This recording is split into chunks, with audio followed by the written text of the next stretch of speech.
Mr. Belsour? Napatayo si Gian habang inabot ang kamay ng babae na nasa kanyang harapan. Ay Margaret Chua, wika nito habang upo sa upuan. Anong gusto mo pagkain? Tanong ni Gian sa kanya habang umiling ito. Tina lang sa akin, wika niya habang tumingin sa waiter. So, anong kailangan mo sa akin, Mr. Belsour? Tanong niya habang nakatitig lang sa kanya si Gian. I can't believe na isang magandang babae palang may-ari ng Crystal's Boutique. Wika niya habang naiiling ito sa kanya at ngumiti. Well, actually, hindi naman talaga akong owner sa boutique na yon. Ako lang ang pinagkakatiwalaan ng may-ari. What do you mean? The real owner of that boutique was Shira Peng. Shira Peng? Kung ganun, isa sa nagmamay-ari nilang Crystal's Boutique? Tumango si Margaret sa kanya. Then, bakit ikaw ang pinapunta niya dito? Are you kidding? Napakunot ang non ni Gian dahil sa sinabi sa kanya ni Margaret. Hindi ka ganun ka-importanting tao para harapin ni Miss Peng. Napatiimang bagang ni Gian. Dahil sa sinabi ni Margaret, pakiramdam niya ay minamalit siya ng Shira na yon. Alam mo, kahit isa ka pang prinsipe, ay hindi ka pa rin niya sisiputin, wika nito habang tumayo. I need to go dahil hindi naman akong kailangan mo, ngiting wika nito sa kanya at tumayo. Dude, siya na ba yun? Tanong ni Riva habang uputo sa tapat niya. No, pero nakuha ko ng pangalan ng anak ni Hailey Peng. Talaga, anong pangalan niya? Shira Peng. Wika ni Gian kaya mabilis na kinuha ni Riva ang netbook niya. Eto ba siya? Hindi napigilan ni Riva na mapahalakhak. Habang nakatingin sa kanyang netbook, napakunot naman ang noo ni Gian habang kinuha ang netbook niya. Nang mapatingin siya sa screen nito, hindi niya rin mapigilang matatawa. Tama nga si Allison, wika ni Gian. Babalik ka pa ba sa office? Tanong sa kanya ni Riva habang nasa parking lot na sila. Yes, kailangan ko balikan si Agatha doon. Kailan ka pupunta sa condo? Bukas na lang siguro. Wait dude, sigurado ka na ba na tulungan ng company ng daddy ni Allison? Tanong ni Riva kaya napahinto si Gian sa pagsakay sa kanyang kotse. Yes.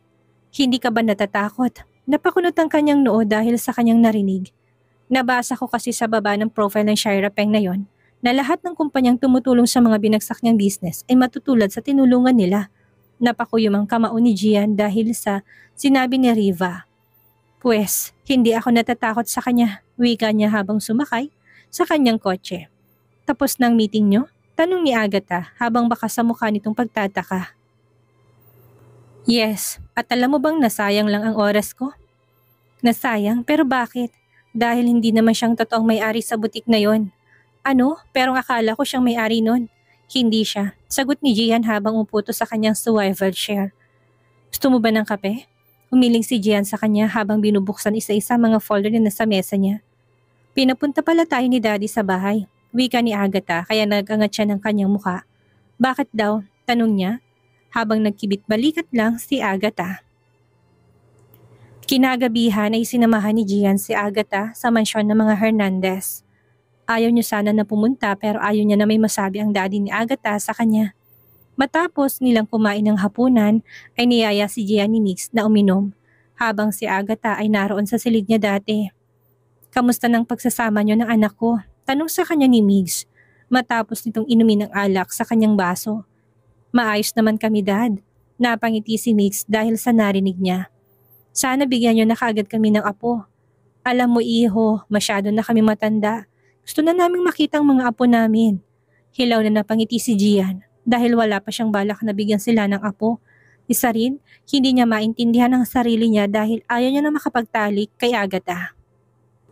Hindi tulad noon na kapag dumikit lang ang balat ni Agatha sa balat niya ay kagad siyang nagiinit, lalo na kapag nilalaro nitong alaga niya. May problema ba? Tanong ni Mick sa kanya nang mapansin nitong natigilan siya. Wala naman dad, sagot niya dito. Dad, bakit? Kilala mo bang mga Peng? Tanong niya kay Migs. Habang napansin natigilan siya. Yes. Bakit? Totoo bang sinasabi nila dad na halimaw kung magalit ang mga Peng? Totoo yan, kaya wag mo nang balakin pa na banggain sila dahil hindi ka mananalo. Wika ni Migs. Habang umiinom ng alak, matapos silang mag-inuman ay hindi na sila umuwi sa bahay nila. Nagpasya si Agatha na doon na lang silang matutulog sa kanyang kwarto. Nang makapasok si Gian sa kwarto ni Agatha ay kagad siyang napatingin sa paligid. Napansin niya na mahilig si Agatha sa mga mamahaling gamit.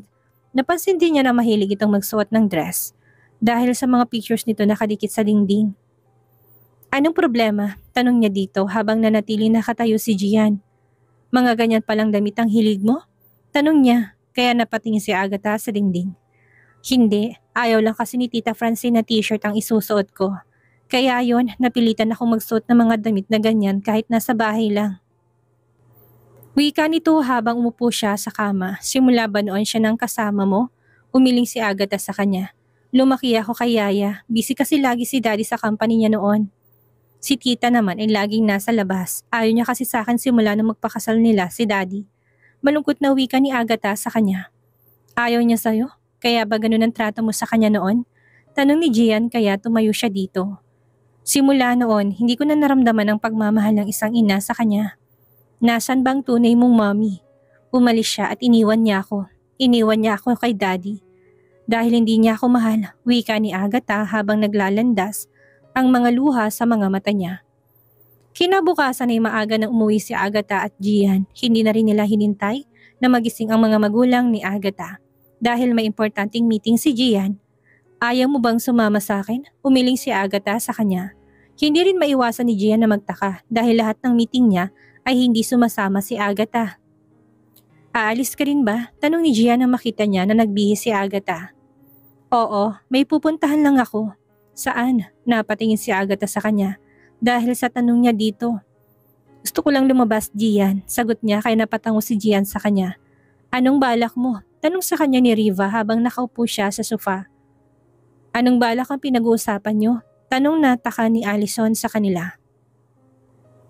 Huwag niyong sabihin na gusto niyo pa yung kilalanin ng anak ng mga peng. Kilala namin siya. Napalingon si Allison kay Riva dahil sa sinabi nito sa kanya. Talaga, anong itsura niya? Tama ka, masyado siyang pangit at napakataba. Natawang wika ni Riva sa kanya. Sinabi ko naman sa inyo kaya nga nagtatago siya sa publiko. Isa pa ang pangit na ng ugali niya, ang pangit pa ng itsura niya. Ngiting wika ni Allison. Ano bang nagawang kasalanan ng daddy mo sa kanya? Seryosong tanong ni Gian. Kaya napatingin si Allison sa kanya. Hindi ko rin alam. Kung tutuusin nga mas lamang naman ang business nila kaysa sa amin. Malungkot na wika niya. Bakit hindi sinubukan ng daddy mo na kausapin siya? Sa tingin mo ba kakausapin niya si daddy? Alam mo bang masyadong mayabang ang pangit na yon? Sagot niya kay Riva. Balak mo pa rin ba siyang kausapin, dude? Tanong ni Riva kay Gian. Ang sabi ni Margaret, may hirapan daw akong kausapin siya. Bakit hindi na lang natin siya sundan? Para makausap mo siya. Margaret, siya ba yung may-ari ng Crystal's Boutique? Yes, sagot ni Gian sa kanya. Nakausap mo siya? Muling tanong nito. Habang tumango si Gian sa kanya. Paano? Excited na tanong ni Allison dahil gusto niya na magpakilala dito. Fan kasi siya ni Margaret at lahat ng mga bagong labas na items ng boutique nila ay meron siya. Si Agatha ang nag-set ng meeting sa amin. Mabilis na nawala ang ngiti sa labi niya nang marinig ang pangalan ni Agatha. Naalala niya rin ang ginawa ni Agatha sa butik noon, pero hindi siyang totoong may-ari ng Crystal. Ano? Nagbibiro ka ba, Gian? Hindi mo ba alam na siya ang may-ari nun? Hindi siya, kundi si Shira Peng, ang babaeng nagpabagsak sa company niyo. Natigilan si Allison habang napakuyom siya sa kanyang kamao dahil sa kanyang narinig. Hindi yan totoo, naiyak na wika niya. Hindi niya mapigilang mainis sa sarili niya dahil tinangkilik niyang isang brand na pag-aari ng taong dahilan sa pagbagsak ng company nila. Mabilis na tumakbo si Allison papunta sa room niya at kinuha ang mga damit na binili niya sa Crystal's Boutique. Anong gagawin mo dyan? Taka na tanong ni Riva sa kanya. Itatapon dahil wala naman tong kwenta. Nagpapatawa ka ba? Hindi bang mahal ng mga yan? Muling tanong ni Riva sa kanya habang malakas na sumigaw si Allison. Wala akong pakialam. Alam mo bang lalo kong naiinis sa sarili ko? Iyak na wika niya habang inapakabaka ng mga damit. Tama na yan, inis na wika ni Gian habang tumayo.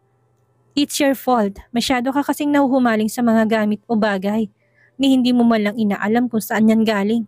Isa pa, wala namang kasalanan ng mga yan sa'yo. Wika ni Gian habang tinalikuran siya at lumabas. Habang nakaupo siya sa kanyang kotse ay narinig niya na tumunog ang kanyang phone kaya kagad niya itong sinagot. Sinasayang mo lang ang oras mo sa paghahanap sa akin. Napakunot ang noo niya at muling tinignan ng caller sa screen. Sino ka? Paano mo nalaman ang number ko? Inis na tanong niya dito habang naririnig niya ang malakas na halakak sa kabilang linya. Ako na mismong lumapit sa'yo. Ano bang kailangan mo? Shira, sambit niya habang narinig niyang muli ang malakas na halakak sa kabilang linya. Habang naririnig ni Gian ang patuloy na pagtawa nito sa kabilang linya ay iniisip niya na totoo ang mga sinasabi nila na isang baliw si Shaira Peng. Bakit hindi ka nalang makipagkita sa akin? Alam mo na naman pala na hinahanap kita. Napansin niya na natigilan ito sa kabilang linya. Huwag mo sabihin na natatakot ka sa akin. Ngising wika ni Gian. Bakit naman ako matatakot sa iyo? Napansin ni Gian na naiinis ito sa sinabi niya kaya lalo pa siyang nasisiyahan. Gusto niyang galitin ito para kusa na itong magpakita sa kanya. Kung ganon, makipagkita ka sa akin, wika niya habang bigla na lang naputol ang kanilang pag-uusap. Mabilis na napatingin si Gian sa screen ng phone niya at muling tinawagan ang number na tumawag sa kanya. Pero hindi niya na ito makontak. Don't tell me, wika niya habang nakatitig sa kanyang phone. Ibig sabihin, nandito lang siya sa Pilipinas. Wika niyang muli at dali-dali nang lumabas sa kanyang kotse. Muling pumasok si Gian sa loob para puntahan si Riva. Love, wika ni Allison na makapasok si Gian. Bakit? Taka na tanong ni Riva. She called me. Napakunot ang noon ni Riva dahil sa sinabi ni Gian. Sino? Si Shaira. Gulat siyang napatingin kay Gian dahil sa kanyang narinig. Love, bakit kanya tinawagan? Kabado na tanong ni Allison. Hindi niya napigilang makaramdam ng takot dahil baka ang company na naman nila ni Gian ang ipapasara ni Shaira at pabagsakin ang lahat ng business nila. Hindi kaya, kayo na naman ang pababagsakin niya. Dumilim ang mukha ni Gian dahil sa sinabi ni Allison sa kanya. Hindi ako natatakot sa kanya. Mading wika ni Gian. Ano nang balak mo ngayon? Alam na niya na kumakalap ka ng impormasyon tungkol sa kanya. Baka si Margaret ang nagsabi sa kanya. Muling wika ni Riva. Kanino niya naman nakuha ang number mo? Tanong ni Allison. Madali lang yun sa kanya. Sagot ni Gian. Siguro kay Agatha. Wika ni Riva. Kay Agatha? Bakit magkakilala ba sila ng baliw na yon? Si Margaret at Agatha ang magkakilala kaya posible na si Margaret ang humingi ng number mo, dude. Sa bagay, pareho naman silang mga baliw, wika ni Allison. Nang makauwi si Gian ay agad niyang hinanap si Agatha pero hindi niya ito nakita. Manang, tawag niya kay Lizelle. Bakit po sir? Nasaan si Agatha? Hindi pa po siya umuwi simula kanina sir. Napakunot ang noon ni Gian dahil umaga pa itong umalis. Naisipan niya na tawagan ang tita nito pero alamin kung naroon ba si Agatha sa kanila pero nang sagutin siya ni Francine ay sinabi nito na wala si Agatha sa kanila. Where are you Agatha? Inis na wika niya habang hinanap ang number ni Agatha. Wala ka bang alam kung nasan siya? Hindi ko po talaga alam sir. Wala rin po kasing sinabi si ma'am. Wika ni Lizelle sa kanya. Lumipas ang ilang oras ay hindi pa rin umuwi si Agatha. Hindi mapigilan ni Gian na mag-alala kaya tinawagan niya ang PI niya para hanapin si Agatha. Nang tumawag ang PI niya at sinabi nito kung nasaan si Agatha, ay mabilis na kinuha ni Gian ang susi ng kanyang kotse at mabilis na lumabas. Agatha, tawag niya nang buksan niya ang pinto ng isang VIP room ng isang restaurant pero gulat siyang napatingin sa tatlong babae na nasa loob dito. Gian, napatingin siya sa babaeng lumapit sa kanya habang hinawakan itong kanyang kamay. Who are you? Tanong niya rito.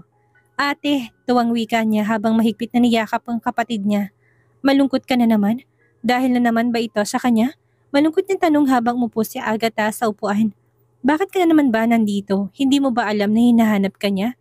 Wika niya habang baka sa mukha niya ang takot. Takot ka na naman ba sa kanya? Bakit ba kasi hindi mo na lang siya iwan? Bakit ba pinipilit mo yan? Alam mo namang hindi ko yun kayang gawin. Alam mo bang pilit kong kinakayang lahat? Kahit pa alam ko na hindi talaga ako mahal niya. Umiyak na wika sa kanya ni Agatha. Binigyan na kita ng pagkakataon. Ilang beses ko nang sinabi sa'yo na iwan mo na siya. Bakit mandali lang sa'yo nakalimutan ng lahat ng ginawa niya sa'yo noon? Alam mo bang araw-araw ako natatakot na baka tuluyan ka nang mawala sa amin dahil lang sa kanya? Napatitig si Agatha sa kanya habang pinunasan niyang mga luha sa kanyang mga mata. Natatakot ba talaga kayong mawala ako? Giting wika niya habang patuloy na naglalandas ang kanyang mga luha.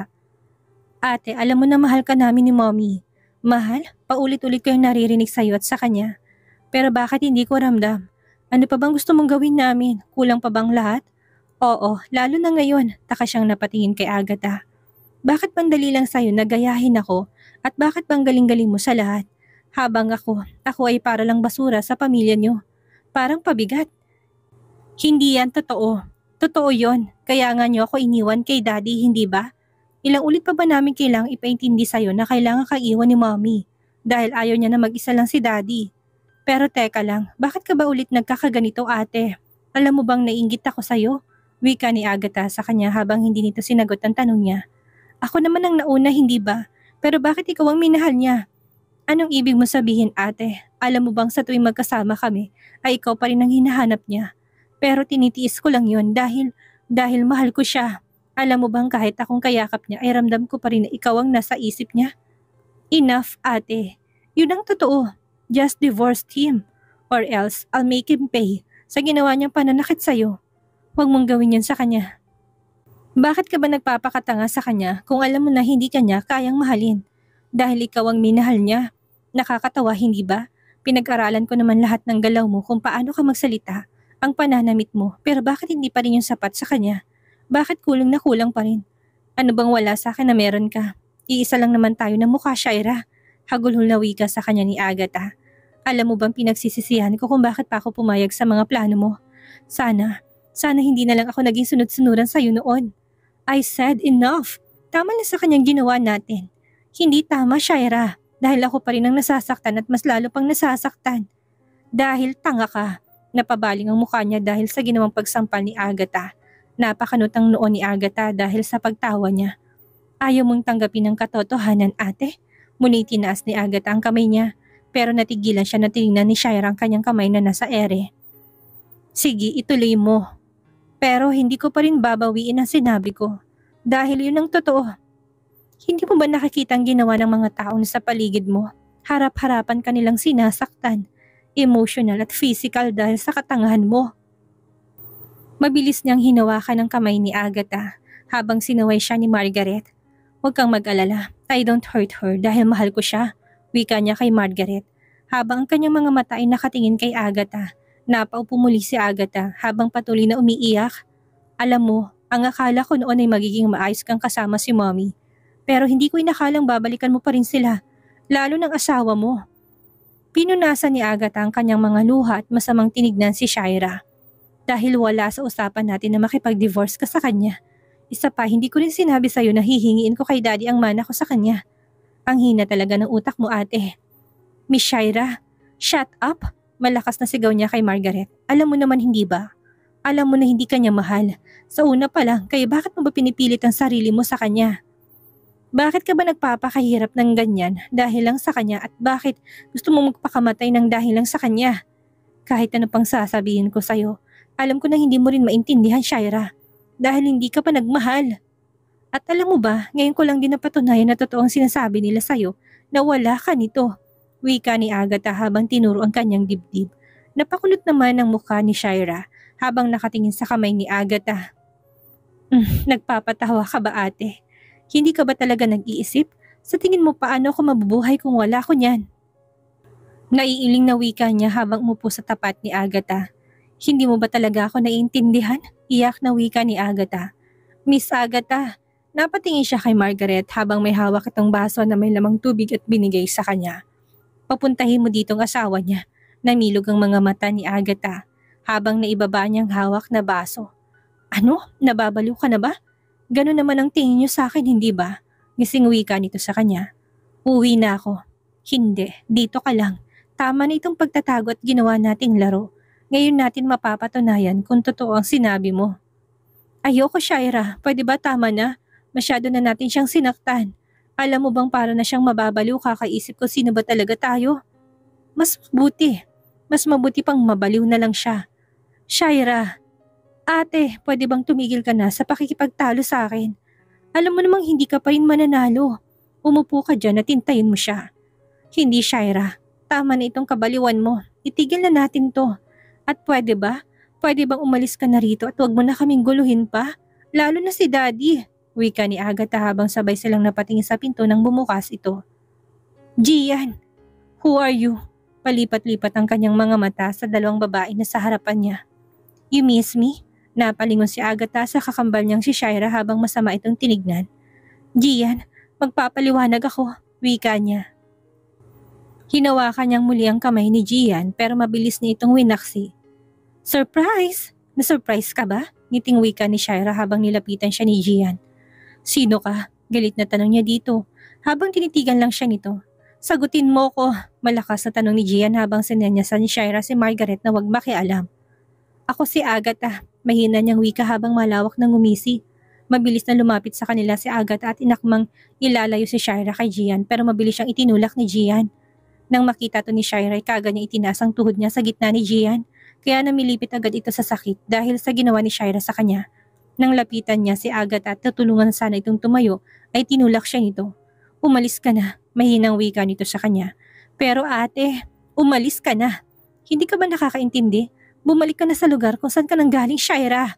Malakas na sigaw niya, habang gulat na napatingin si Gian sa babaeng nakatayo. Shaira? Sambit niya kaya napatingin si Shaira sa kanya at ngumiti. Tama ka. Ako nga ito, ang hinahanap mo. Shaira Peng. Malawak na wika ni Shaira sa kanya, tinalikan ng labi niya. Tulala pa rin na nakatingin si Gian sa pinto habang nakasara na ito. Pinoproseso rin sa utak niya ang mga pangyayari na kanyang nasaksihan. Shaira Peng, sambit niya habang naiilang at natatawa. Shit, malakas na sigaw ni Gian habang pinatapon ng lahat ng gamit na nasa VIP room. Dude, sigaw sa kanya ni Riva habang nilapitan siya. Tinawagan niya kanina si Riva habang papasok siya sa loob ng restaurant. Pero ngayon lang ito nakarating dahil sinadya ni Shaira na ipitin to sa traffic. Dude, I can't believe na napaikot nila ako, wika ni Gian sa kanya, habang hinihila nitong kanyang buhok. Napakulot ang noon ni Riva dahil sa sinabi at ginawa ni Gian sa sarili niya. Ano ba yung pinagsasabi mo? Tinigil ni Gian ang ginawa niya sa kanyang sarili at napakuyom ang kanyang kamao. Sisiguraduhin ko na pagbabayaran nila ang ginawa nila sa akin, wika ni Gian habang tumayo. Agad na sumunod si Riva sa kanya kahit na hindi niya alam ang mga nangyayari. Si Agatha? Tanong ni Gian na makarating siya sa bahay nila. Nakasunod pa rin sa kanya si Riva dahil ito ang nag-drive sa kanyang kotse.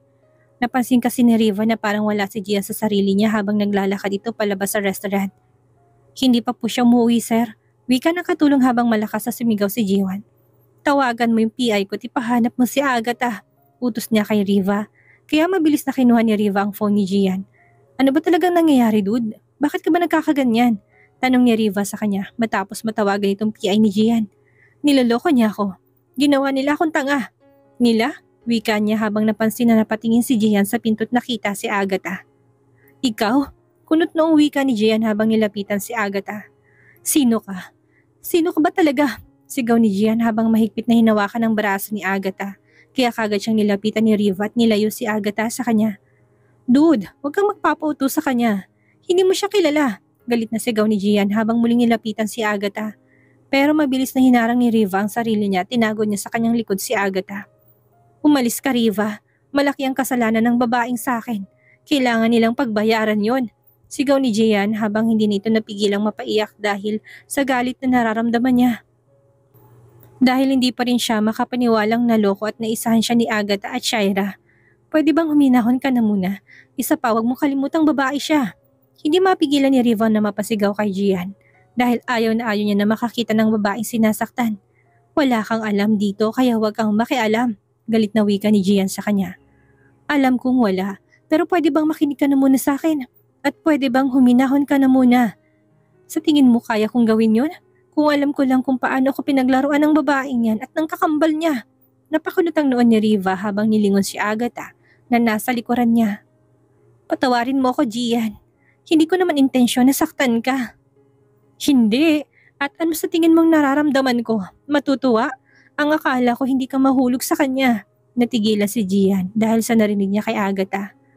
Una pa lang, halos araw-araw sinisiksik mo sa isip ko na hindi mo ako magugustuhan, na kahit kailan hindi mo ako mamahalin. Hindi mo alam kung gaano yung kasakit sa akin, Gian. Araw-araw tinrato mo ko na parang basura. Pero bakit siya? Bakit ibang pinapakita mo sa kanya? Bakit lahat ng gusto niya sinusunod mo, Gian?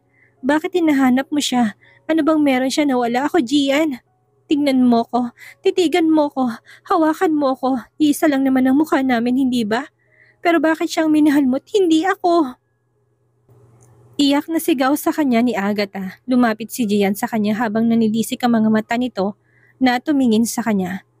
Alam mo ba kung bakit hindi kita kayang mahalin? Dahil isa kang basura. Wika ni Gian at tinulak siya. Mabuti na lang at nasa likuran niya si Riva kaya mabilis siyang nahawakan ito. Kaya hindi siya natumba. Mahigpit na niyakap ni Agatha si Riva at tumagulhol ng iyak sa dibdib nito. Hindi naman maiwasan ni Riva na makaramdam ng awa kay Agatha kahit naguguluhan siya. Hindi rin niya namamalaya na mahigpit na niyang niyakap si Agatha. Nang mapansin ni Riva na nakatulog si Agatha sa dibdib niya, ay dahan-dahan niya itong inayos at binuhat papunta sa kwarto nito noon. Nang maibaba niya sa kama si Agatha ay hindi niya maiwasang mapatitig sa kanya. Pakaramdam niya ay nadudurog ang puso niya habang nakatingin sa namamaganang mga mata ni Agatha. Hahawakan niya sana ang mukha ni Agatha. Pero gumalaw ito at sinambit ang pangalan ni Gian habang may mga luha na tumulo sa mga mata niya. Pinunasan ni Riva ang pisngi ni Agatha habang nilagyan ito ng kumot. Bakit mo ba pinapahirapan ng gusto ang sarili mo, Agatha? Tanong niya habang napatingin sa isang kamay niya na hinawakan ni Agatha. Ano ang mangyayari ngayong nalaman na ni Gian ang dahilan ng pabago-bagong ugali ni Agatha? Matanggap pa kaya ni Gian si Agatha gayong ang minahal niyang kakambal nitong si Shaira? Yan ang ating aalamin sa susunod nating kabanata.